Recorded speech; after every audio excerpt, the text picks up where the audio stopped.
let's talk about intuition today. I'm recording this because I wanted to talk to you about something that I see in a lot of my students. And it's something that I want to clarify because I will often tell my students they need to use their intuition, right? But what is your intuition based on? That's really the subject of today's podcast. How do we trust our intuition? How do we develop our intuition? We've probably all experienced that moment at some point. We're either in a clinic or in a band, and somebody says to you, just feel the music, just connect with it and play. Don't worry, don't think, just play. Now, if that person is truly a good improviser, it's a little bit deceptive because the truly great improvisers, if they do indeed just play, they do it and they can do it because they have years and years and years of experience practicing, feeding their brain. And that's really what I want to talk about today is how do you develop your intuition and how can you trust your intuition? So anything you put into your brain, if you study music theory, it goes into kind of like this unconscious reservoir almost, where you can pull on it and you can draw from it and you can use it to create something new. It becomes a part of your base of understanding. And intuition is, in my opinion, and I'm not a biologist or neuroscientist, this is just based on my own practical experience. Intuition is something that is based on what you have learned. Okay? So let me give you a little example of this. When I was an undergraduate, I was studying with Virgo Bali. And, I wasn't really getting what I wanted from my theory classes. I wasn't really developing my ear. And so I started to look for external sources of information. I picked up Arnold Schoenberg's texts and I said, okay, I don't like his music, but I really love his writings on music. And so I picked up his Theory of Harmony book, the English translation. And in that book, he explains that you need to write out every exercise that he prescribes in every key. And it's sort of a model for composition. You start with basic chord progressions. He teaches you how to resolve leading tone chords, and you follow a process. And so I remember sitting in the library one day reading this book, and I had some staff paper right next to me, and I was just writing out these chord progressions. And I was bored. I was kind of excited. I wasn't sure if I was doing it correctly, but I was having fun, and I did it for about an hour. And I just wrote out a particular assignment, and it's not like he has assignment 1, assignment 2. As the book goes, he just tells you, do this now, and then you come back and you read some more, sort of thing. It's not a textbook. It's really a philosophy of music, in my opinion. But he starts with very tonal constructs, and then he eventually gets into things like ninth chords and expanded tonalities. But the majority of the book is tonally based. And so I thought, great, this is a way to really learn music theory. Because for me, going into a classroom and just analyzing a bunch of pieces when I didn't understand how the composers were getting these chord progressions to begin with, that seemed like it was missing a step for me. And so I felt like I would be able to learn more about music theory by doing this. And I did. And so the first day I did that, and then I went and I composed the very next day. And I remember thinking, oh, that's weird. It's like my understanding of harmony has just improved. I'm not thinking about harmony, but all of a sudden, just by copying out those chord progressions, the very next day, my chord progressions in my music got better. I couldn't explain it, but it was more fluid. I knew how to progress from one chord to the next, and I wasn't using standard chords. I mean, I very much was using my ear, but just doing that, somehow that information became a part of my baseline, which improved my intuition. It made my intuition better. And so I kept going through the book. And then I did other things. Like I studied Paul Hindemith's musician textbook. I forget what it's called. Elementary Training for Musicians, I think is what it's called. And I started to, I'll put links in the description for all these books. But I started to study that, and I started to discover this one, for whatever reason, didn't have much of an impact on my ability. It's an ear training thing. I'm clapping rhythms. I'm doing all that. And I feel like the reason it didn't really have an impact on me was because my baseline for reading rhythms was already pretty high from playing in ensembles for so many years. So I needed something that pushed the envelope further. And as I kept going through the book, I just didn't really like the formatting of it. So I started to create my own programs, which I played with. I wasn't creating actual composition or ear training programs at the point, but I was going towards that.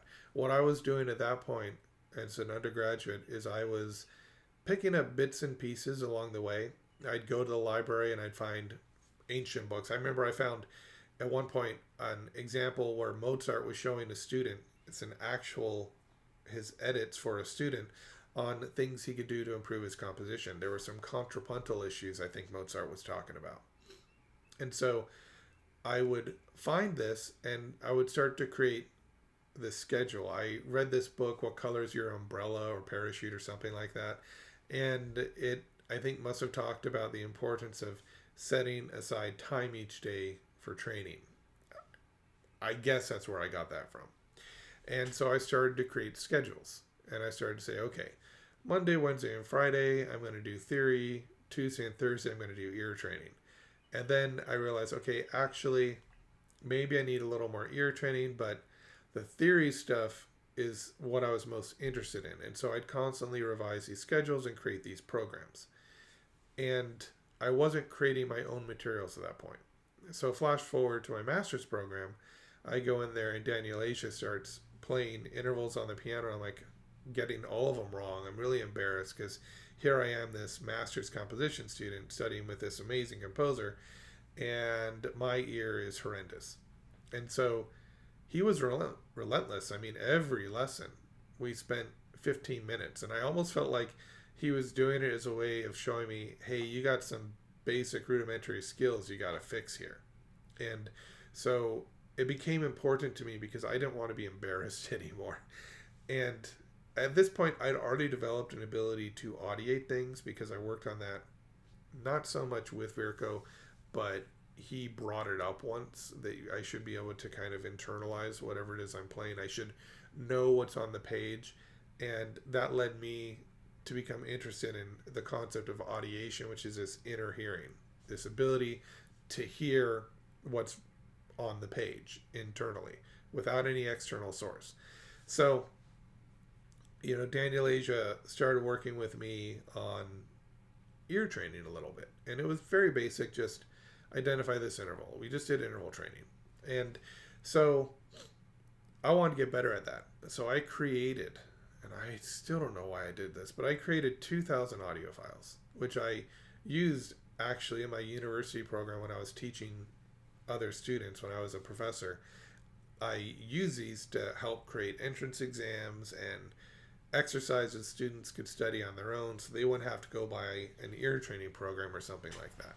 And what I started to do was I would put these on shuffle and I would try and identify whatever musical element I was working with before the audio file ended. So each audio file was like 5 to 7 seconds. So it would play something like this. And then I'd say major. I'd open my eyes. I'd look at the playlist and it would say like F major, right? So tell me the chord and the note name for the root. And so that's how I really started to develop my ear. And that's when my scheduling turned into creating programs, because I started to create programs for myself and I wanted to create an ear training program that worked for me. Then after my master's program, I ended up working in Wildcat School, where it was a It was a school that was affiliated with the University of Arizona, and the mission was sort of to use only research-based studies to teach the kids. So all of our lesson plans had to be based in some sort of research. That was the idea behind it. In practicality, I don't know if anybody ever tested me on that, like actually asked for my lesson plans. They kind of let us do what we need to do. They trusted us as professionals, but I did adhere to that, and I learned a lot about ear training and music theory. Why did I do that? We're teaching middle school students here, but I didn't have any instruments. I actually had to eventually get some recorders for the students because it was kind of a low income situation, and the students couldn't be asked to go buy their own instruments or to rent them. So the school invested, I think it was about $1,000 eventually, and we had recorders. We had soprano recorders, tenor recorders, bass recorders. We actually had a recorder ensemble with all the different instruments, and I would write the music. But before that happened, I had to teach them music, and I had to teach them without a piano. Eventually we got a piano, and I had to teach them without instruments. And so I said, okay, well, I can teach them a little bit of history. And so I teach them about the different time periods in music, and I can teach them music theory and ear training. And we did have computers and a little lab. So with some of my smaller classes, and those were the older students, I would take them up there and I'd teach them how to create musical compositions. And I installed what was at the time Finale Notepad. It was free. So we could use a rudimentary notation program, and I taught students how to compose their own music. And we had students that, they loved it. They were actually writing music. But my point here is that I had to teach them music theory and ear training.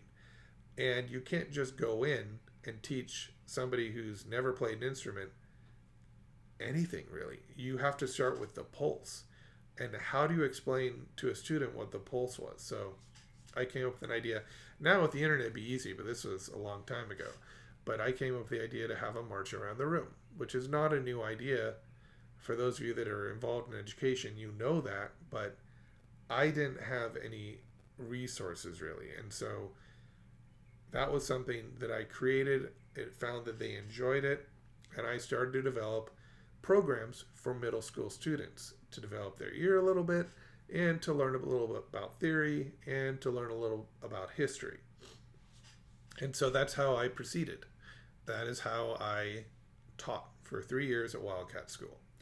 Then I ended up going to Japan for a while, and I had a break from teaching, but I was still teaching my online students. And for my online students in my composition studio, I would give them ear training exercises and I teach them theory. So I kept creating programs.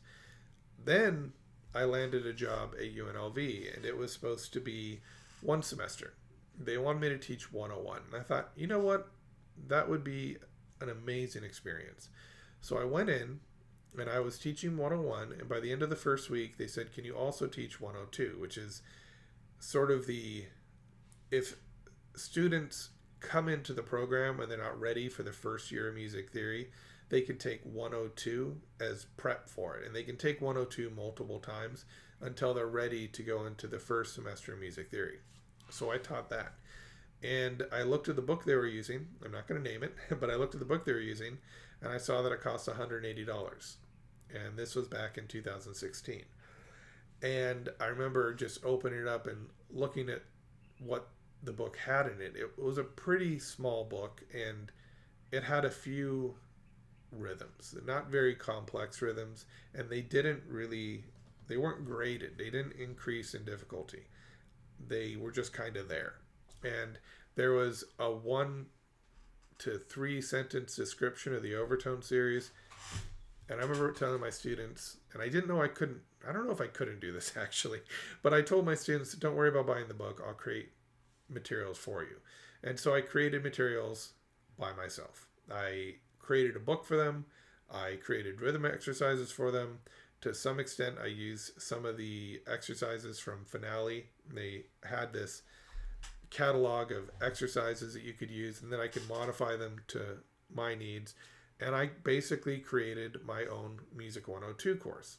And then sometime shortly after, the director said, okay, you're going to teach us these courses again. And then at some point they realized that I could create these courses, and I was asked to actually create a music theory and ear training course for Music 102. It was for a hybrid course. So I created that, and I later got it published, and it was used at a few different colleges.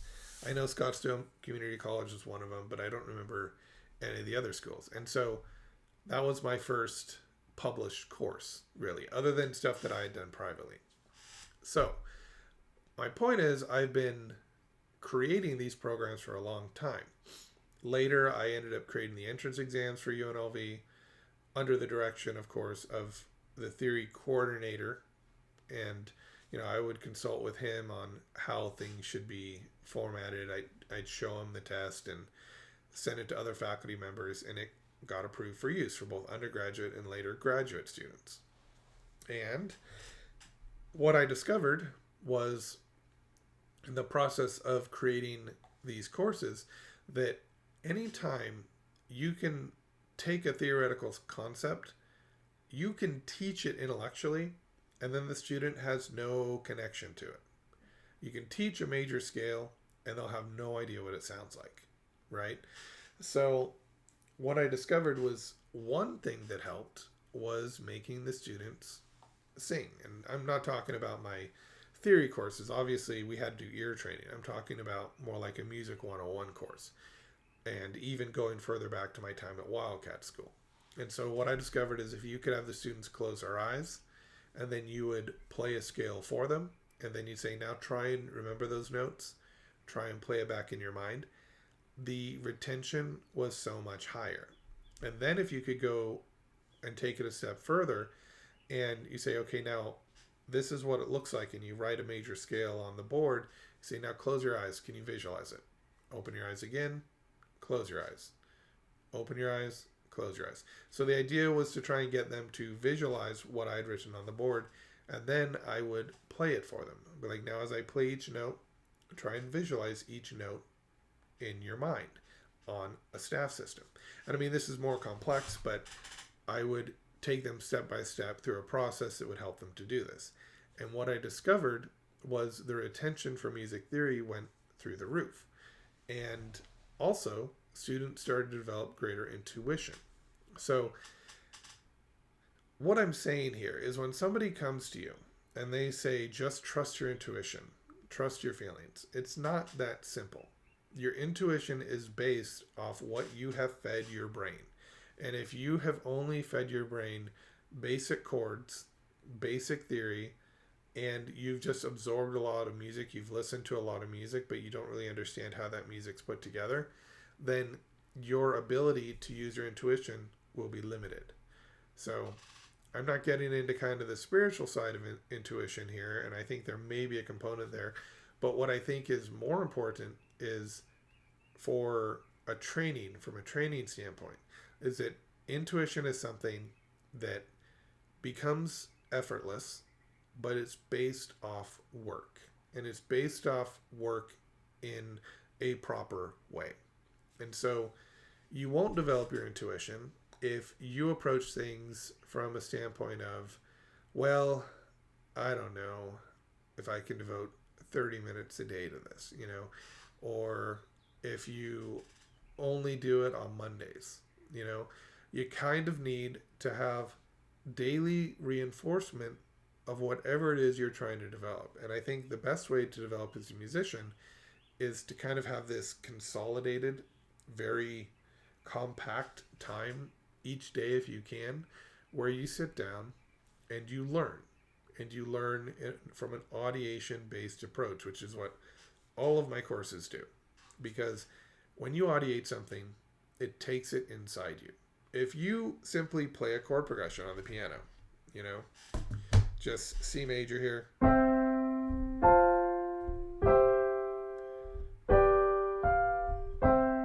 okay, I played that. You're not going to memorize it, most likely, from having me play it. But then if I go and I say, try and hear each individual note in that chord. okay, now what are the notes? And I tell you C, C, E, G. Okay, try and visualize them on the staff and hear it. Hear it as a whole, as a harmony. Now try and break it up. Okay, that's your first chord. Now go on to the next one. I forgot to move the bass. Now do the same thing. And we go through this process where we go slow, but we are hearing it externally, and then we're taking it internally. So one part of that process will be, I'll say, now without me playing it on the piano, recreate the arpeggiation in your mind. Recreate the harmony in your mind.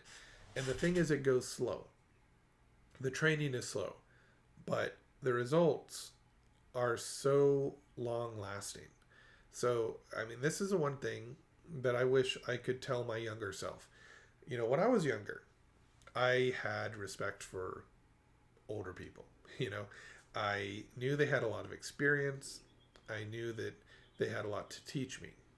But there's something that's, at least with me, I will just stick to me here. There's something that's interesting that would happen, which is that I guess I just wanted to figure it out for myself. I wanted to experience things. And I think that happens when you're younger. You want to have experiences and you want to see how things work on your own. And so if somebody tells you don't touch that stove, you're going to touch that stove because you're like, well, is it hot? I don't know.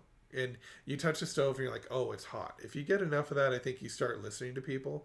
But, you know, for the most part, I was raised kind of allowed to do what I wanted to do. And so that transferred to when I was older, and I'm talking high school, college age. And I felt like I didn't really need to be taught, but I wanted to learn.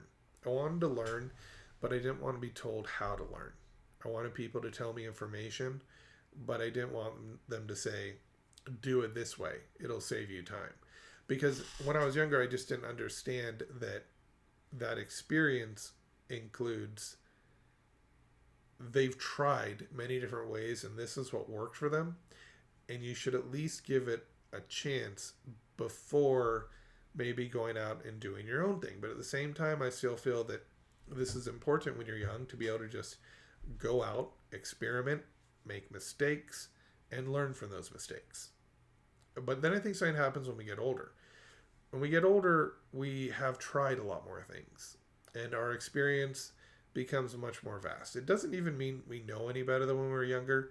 I mean, I'm still the same idiot I was when I was 18 to 20 years old, but I'm more willing to take another second before I jump into something. So you maybe develop a little more patience. Maybe you start to think your way isn't the only way.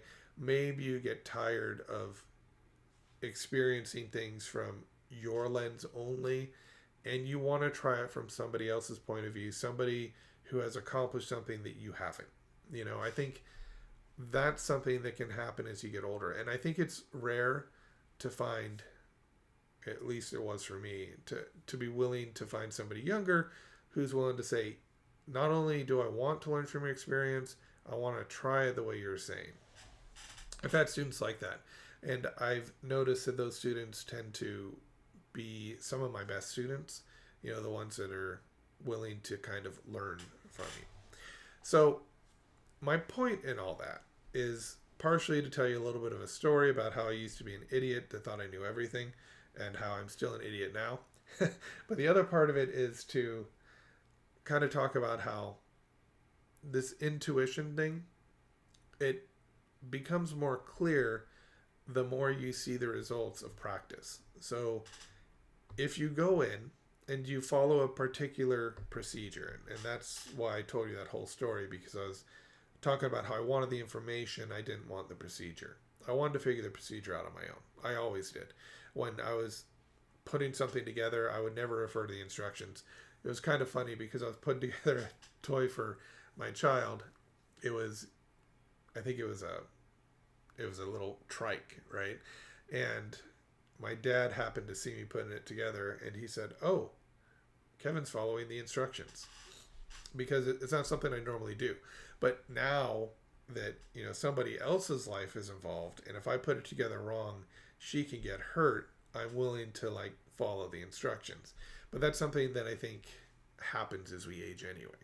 So my point here is that there is a process that I have discovered for increasing your intuition. And I think if you follow it, then you will see the results of it and you realize, okay, this actually does work. And it's based off lots and lots and lots and lots of trial and error. So maybe had I been more willing to follow up other people's advice, I wouldn't have learned how to kind of figure stuff out on my own. I don't know. Maybe, maybe not.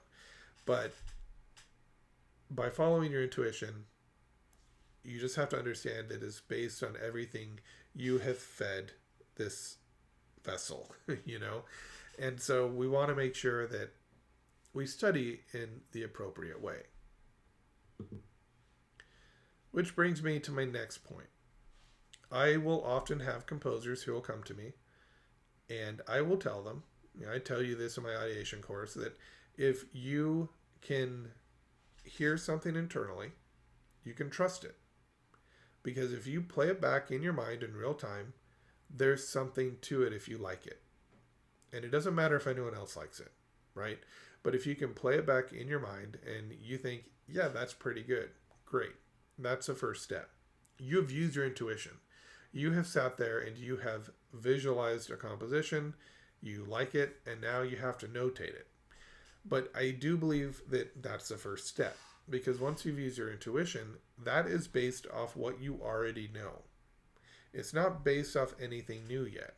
And so one of the ways that you continue to improve as a composer is to then sit down and write it out. And once you write it out, now you can go through and you can say, what was this composition trying to tell me? What did I not fully realize? How can I make this piece more cohesive? How can I make it more understandable, a term I talk about a lot, comprehensible to the audience? And in music, coherence and comprehensibility are very specific. I actually devoted an entire book to it. This one here, The Elements of Music Composition. It talks about coherence and comprehensibility and cornerstones of music, elements, motives. It breaks all these things down. So how do you take a composition and make it so that people walk away thinking, that was a really catchy tune. I really like the way it was put together. You do it by analyzing your own music. To make this really short, you analyze your own music and you figure out how to make it better. You figure out what the composition is telling you. And then you go back to the intuition again. So you say, okay, the first four measures have this motive. How can I use that motive throughout the rest of the piece without making it so repetitive that people just want to turn the music off because nothing new is happening? How do you integrate that motive subtly within the fabric of your composition? So the ears are picking it up, the unconscious is picking it up, but there's new stuff happening and the piece is pushing forward to a conclusion. So that's one of the things that, in composition we have to do. Intuit something, maybe the whole composition, maybe just a melody, maybe just a rhythm, write it down, edit, audiate some more, try and figure out how we can manipulate it. And this is, much more fun, frankly, than using a notation program. And it's much more effective. I remember as an undergraduate, back in like early 2000s, a long time ago, I was sitting in a concert and notation programs were becoming more of a thing. They were being used more for composition. Nowhere near like they're being used now. Now, I think a lot of students they're connected to the notation program. And it separates you from the music, but that's another story. And I remember I was sitting with a friend of mine, another composer, and he said, he was listening to a student composition. He said, that was a really complex piece. He must have used a notation program. And I thought about that, and I realized, yeah, you're probably right. And I didn't think that other people were really using notation programs for that purpose. I knew they could be, but I was always taught, and I did listen to this, don't use a notation program. Because one of my instructors, might have been Verico, called it an idiot machine. But what happens when you use a notation program is you separate yourself from the music. Even playing the piano is better than a notation program. And I remember back in high school, I was reading an article about how composers who use the piano are somehow viewed as less effective composers than composers who just internalize something and then write it down. And that surprised me because I thought, well, using the piano to improvise, that's what a lot of composers do. And so all these things kind of set this stage for what later became this fascination in audiation, because I realized that's kind of an older approach where, we didn't necessarily rely entirely on the piano. We heard it first and then maybe played it on the piano for verification, and then we'd write it down, but we didn't necessarily improvise on the piano, or at least not all composers did. And so that was really important to me. And so what I get a lot in my composition lessons with other students is they will take what I have told them. They'll say, well, intuition, I audiated it and it's perfect. I don't want to change anything. But the thing about that is, they make up all these excuses. Well, what if you edit it in your mind? What if you worked it out? And I think that you can edit quite a bit in your mind and you can polish it, but eventually you have to put it on the page and then stand back. Because, while audiation is great, it's still in your head. It's still very much you. And you need to put it on the page and look at it and say, does this really make sense? Because when you look, this is something I learned from, wasn't Jeffrey Compton, James Moberly maybe. Anyway, it was somebody that I had a composition lesson with, and he came in and he said, you should go and print out your score and put it on a corkboard, and just so you can see the whole thing laid out in front of you. And I thought that was a really great idea. I've done that a few times, because what happens when you see all the music laid out in front of you, it's different than just playing through it in your mind. Because in your mind, if you're a genius, maybe you can do this, but you can't survey the whole composition at once, right? You play it measure by measure. You hear it in real time. But when you put it on a corkboard, you can see the beginning, middle, and end. You see how you get there. And somehow your brain just absorbs it. And it was one of the best composition tips I think I've received. And you miss that. If you just write your composition and you say, but I audiated it, it's fine, and then you don't really edit it, you don't get in there and say, what is not important? Where are the weaknesses in the composition? Where are the strengths? How can I use this motive to integrate into other parts of the composition? Is this really about one or two ideas, or do I have too many ideas in this piece? Because when you're sitting there in real time, you're getting caught up in the sound of it. You love it. You're like, yeah, that's great. Everything's going awesome. Oh yeah, oh, brilliant. I love that sound. Oh, it's so great. And you forget that 5 seconds later, you had something entirely different going on. So audiation is not a cure for everything, but it is definitely better than sitting down and being a slave to your computer, because with audiation, you can do this stuff anywhere. You could be in line at the DMV. I say that a lot, and I think it's because at one point I was in line at the DMV, and I'm like, oh, it's taking forever. And so I tried to just audiate, and this was something that I did when I was much younger, and I was trying to make use of that time. And so my point is, if you audiate, you can work on it anywhere, and then you can actually experience life. You can go out, you can do stuff, you can go on a walk, you can see things, and that will also spark new ideas. So don't be content with the first idea you come up with as a composer. But again, you created that piece with intuition, okay? So this is the point I'm getting at. What if you then wrote it out? And rather than saying it's done, you said, okay, now I'm going to learn from my own composition. I created something instinctively. It's now that we've established intuition music theory, the link there, I am going to now figure out what I've done. And so you're learning the theory of your own compositions, because that's basically it. We start with music theory because it created centuries of music that still resonates with us today. And it would be foolish to not want to absorb that into our own process. But then we have to trust our instincts, our intuition, because our intuition is based off everything we've learned. And if we've audiated it and we've practiced it and we've studied it, it becomes a part of our being. Now we write out a composition that we just audiated, and we go through and we say, okay, that's what I'm doing there. Okay, now what you've done is you've added more information to kind of the container of knowledge that you're building, this intuitive knowledge. And you edit it. And then you edit the composition and you make it better. So now the next piece you write is going to have some of that information come through as well, because you just learned new techniques that you devised because you sat down and you thought about it. And I'll often come across composers who they kind of have a negative view of music theory. I see this with conductors, musicians, composers. They have this idea, I mean, I love this guy, but last night actually, after rehearsal, I was talking about Dorico, a new notation program, and I was saying how it doesn't allow you to do Roman numeral analysis. And he says, I don't do Roman numeral analysis either. And I'm like, I get that. Like, why would you? And an amazing performer.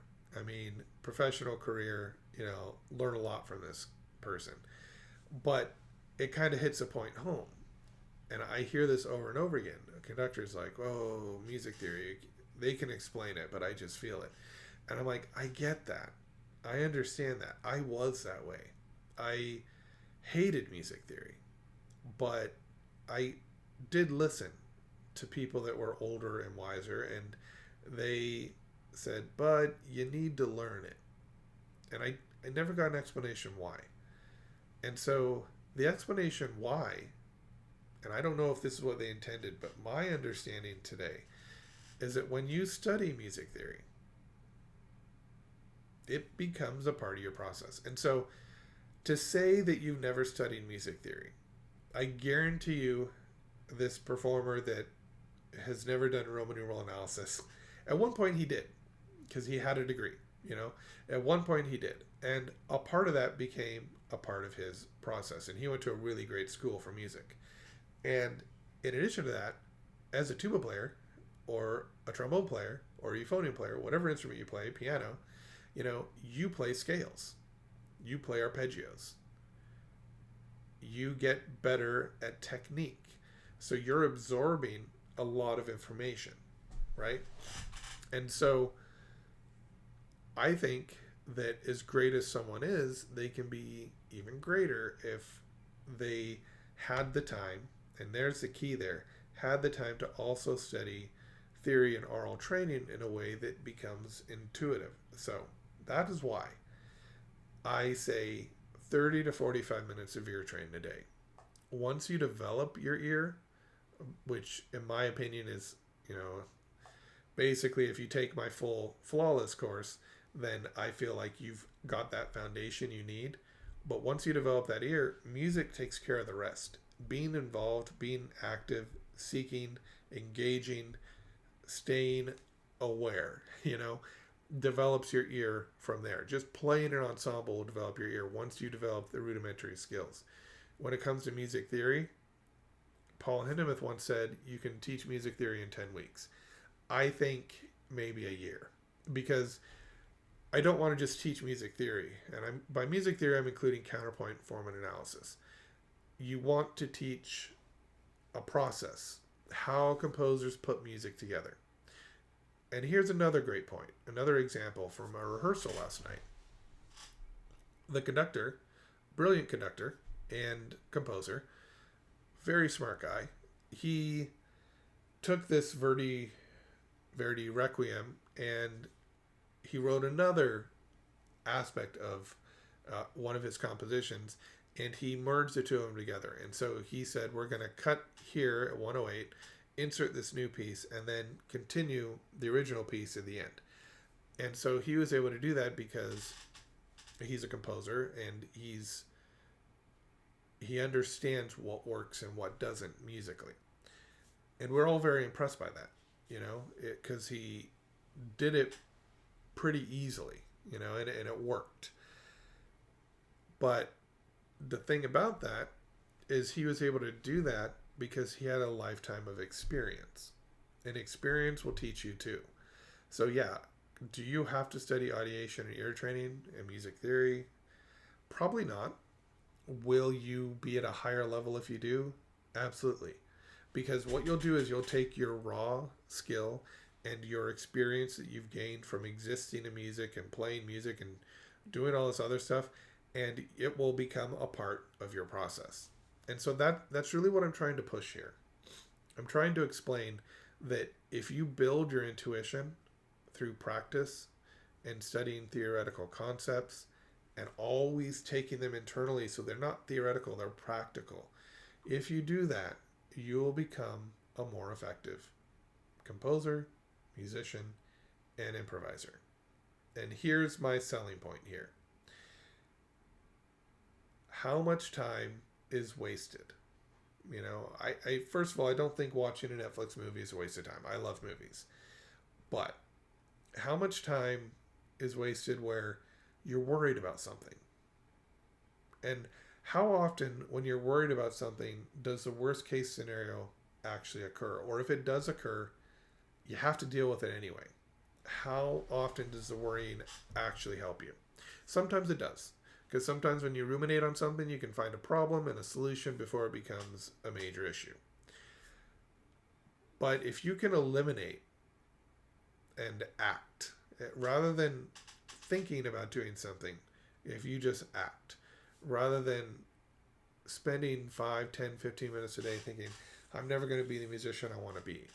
I'm never going to learn that skill. I'm never going to be as good as this guy. I'm never going to be as good as this woman over here, If you take the time to try and eliminate the worrying, and when those thoughts come out, you start worrying about what if you take some time and instead do a little bit of ear training, do a little bit of music theory, do it from an audiation based standpoint, and you replace wasted time, things that actually don't help you, things that aren't fun, things that maybe you brood on.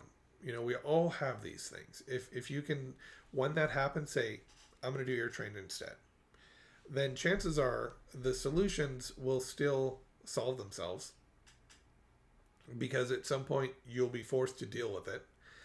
And you will also be a more confident person because you are working on these important skills that will build you throughout your life.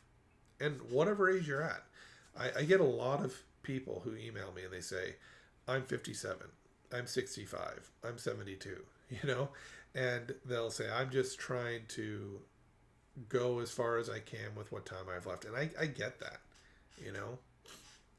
and I think that's a great attitude. But it doesn't matter how old you are. Ear training is possible. Audiation is possible. Music theory is possible. And this is something I used to tell my college students when I taught 101 courses. I was like, music, a lot of you are business majors, a lot of you are psychology, you want to go into law, some of you want to be doctors, some of you don't know what you want to do yet.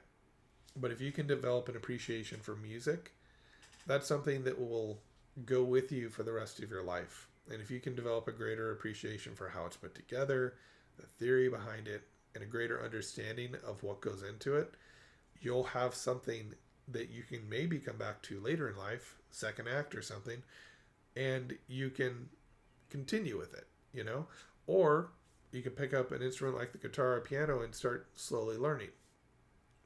Big things happen when you do a little bit every day. And I hope that today I was able to express the difference between sort of intuition, how you develop it, and studying music theory versus internalizing music theory. Studying ear training versus internalizing ear training. It's the internalizing aspect of things that matters. So, one last story. When I put on my junior recital in college, I have no idea any chords that I use in that.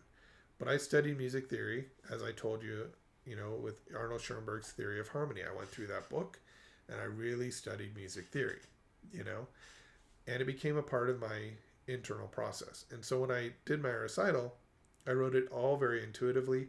I never once thought about chords. I was more concerned with, this is the sound I hear, where is it on the piano? Bam, put it in the notation program. And some of those pieces I actually would write by hand too.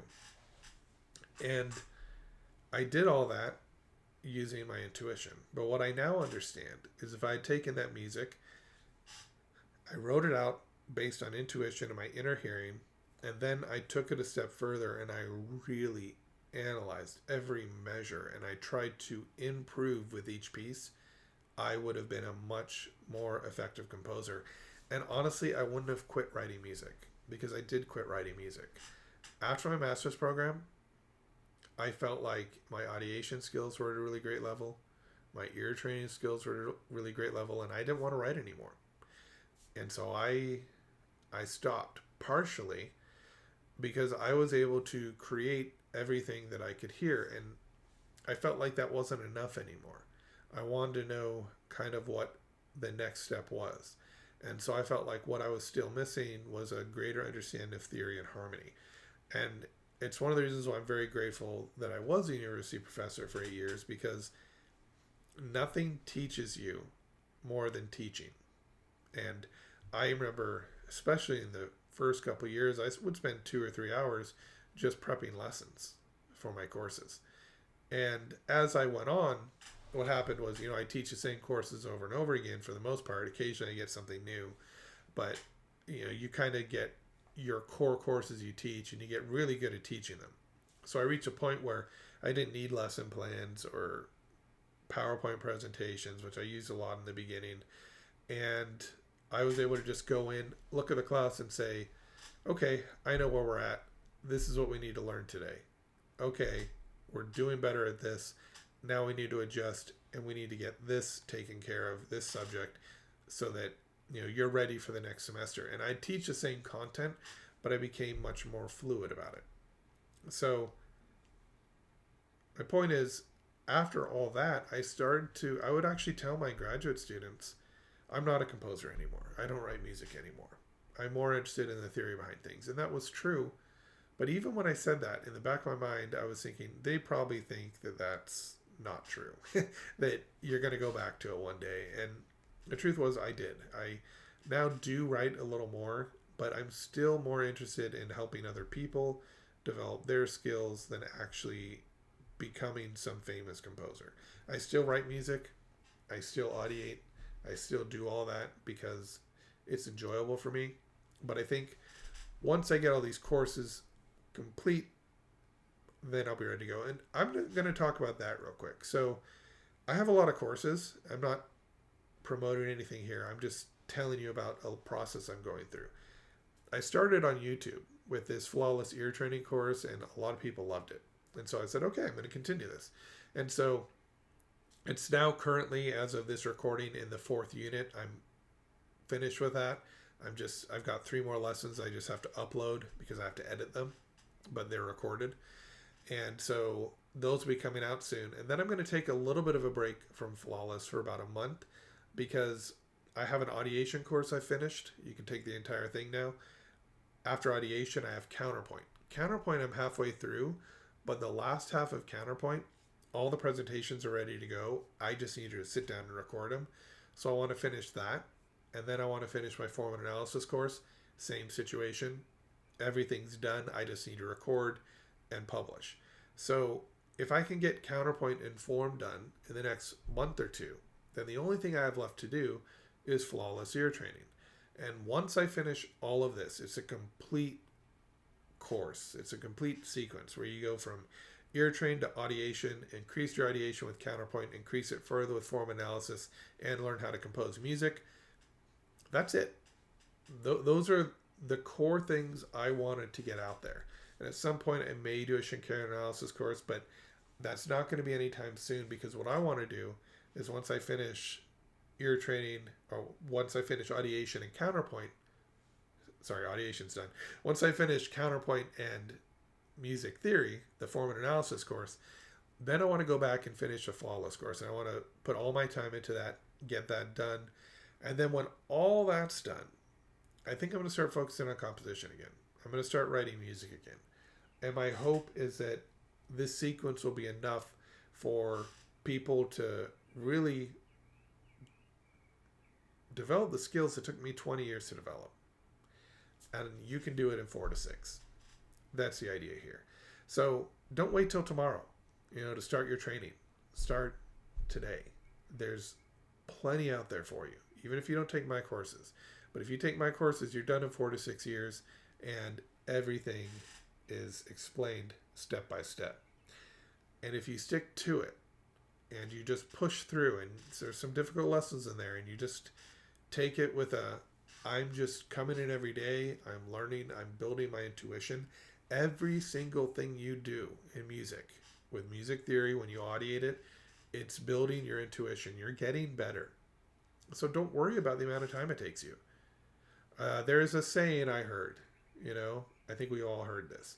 The best time to plant a tree is 20 years ago. The next best time is today. And I think that's true. It's like, yeah, it'd be great if you started this 20 years ago. But there's always today. And you can always start developing your skill. And what I wish I had, when I create these courses and these books, I'm really trying to create what I wish I had. Because I had to figure all this out on my own. And when I first started writing elements to music composition, that stuff just didn't exist. I looked everywhere. Remember, I was in the library a lot. And there was nothing that kind of cohesively explained things. And so I wanted to do that for other people. And at first I just gave it away for free. But then I ended up, especially once I left the university, I was publishing a lot of this stuff. So don't put off your training. If you want to be a musician, if you want to get better at music, don't worry about what your current level is. Don't worry about how hard it's going to be, because it will be hard. But it becomes really easy if you just say, I'm going to go in every day and I'm going to devote 30 minutes to an hour. And the way my courses are structured, you can start taking the flawless course. You get through unit 1. Those are the longest sessions. They're anywhere from 30 to 45 minutes. And then when you get into unit 2, you can start audiation. And unit 2, the lessons are a lot shorter. I have tips that I put at the end of the lesson, and we just go straight through, and most of them you can get done in 20 minutes, so you can add audiation. Then when you finish audiation, you're still doing ear training. You're going through with ear training. It never really stops. You get into counterpoint. So you're still doing flawless about 20 minutes a day plus lesson tips, which you can ignore after you've listened to them the first time. And you start developing your audiation skills further with counterpoint. And then 20 minutes a day ear training, you go into form analysis. And once you finish form and analysis, you're at a really high level. You're now using this in your musical activities, and you're still doing ear training. And you finish your ear training 2 years if you can do 1 lesson a day, which is very unusual, and up to 6 years if you take 3 days per lesson. I designed it on a university system. So the university gives you 2 years to finish your ear training. So I have about 250 lessons when the entire ear training course is done. And the way it works, I'm just going to explain that real quick. When you come in for a private lesson, the instructor will say, do this, do that, do that. You make mistakes, right? But then you go and practice that, and you come in again the next week. And the instructor says, great, let's add this to it. And you practice, come in the next week. But you're expected to practice at home for a week by yourself, typically when you take weekly lessons.